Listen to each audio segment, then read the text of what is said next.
மல்லிகாஹின், இது எங்களுடைய வேலை. நாங்கள் தான் செய்ய வேண்டும். நீங்கள் ஏன் சிரமம் கொள்கிறீர்கள்? இல்லை, இன்று உணவை நானே தயார் செய்கிறேன். நான் கேட்கும் பொருளை எடுத்துக் கொடுங்கள் போதும். அரிசியை எடுங்கள். சரி.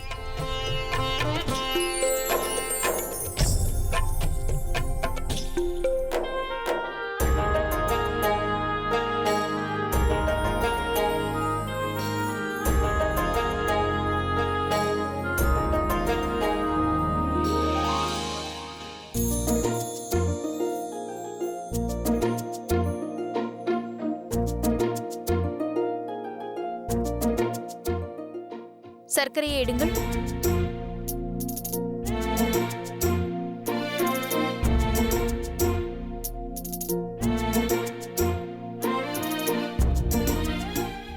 முந்திரி திராட்சை சீக்கிரம் எடு.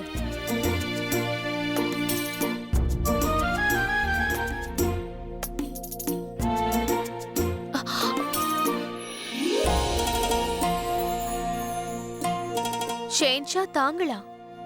எங்கே சமையல்காரர் எங்கே சென்றார்? நீங்கள் இருக்கிறீர்களே, எப்பொழுதும் எனக்கு அதிர்ச்சி அளித்துக் கொண்டே இருக்கிறீர்கள். அதிர்ச்சி அடைந்த பிறகு உங்கள் முகத்தில் ஒரு பாவனை தெரியுமே, அது எனக்கு மிகவும் பிடிக்கும் ஜோதா பேகம்.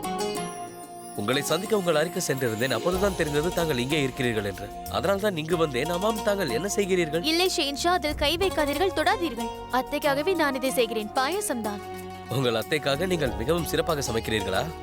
இது ஏதோ நன்றாக இருக்கிறதே. உங்கள் கையால் நான் சாப்பிட வேண்டும் என்று நினைத்தால் உங்கள் மீது கோபப்பட வேண்டும், இல்லையா?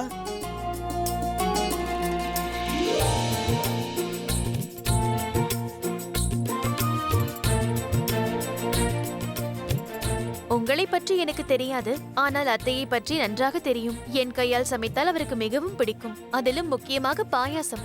பாருங்கள், என் கையால் பாயாசம் சாப்பிட்டால் அவரது அனைத்து கோபமும் தானாக மறைந்துவிடும். நீங்கள் அவர்களை நன்றாக புரிந்து வைத்திருக்கிறீர்கள். உங்களை விட எனக்கு அவரை நன்றாக தெரியும். அதனால் அவருக்கு பாயசத்தில் இந்த திராட்சையை அதிகமாக சேருங்கள். அப்படியா? நீங்களும் கூட சமையல் செய்ய கற்றுக்கொண்டீர்கள்? உங்களோட இருக்கிறேன் அல்லவா? மணிப்பூரில் தாங்கள் என்னை எத்தனை மாதங்கள் சமையல் அறையில் வேலை வாங்கியுள்ளீர்கள்? சரி, நானும் சிறிது சேர்க்கிறேன். போதும் போதும், அதிகமாகிவிட போகிறது. இதை கொடுங்கள், நான் உங்களுக்கு உதவுகிறேன்.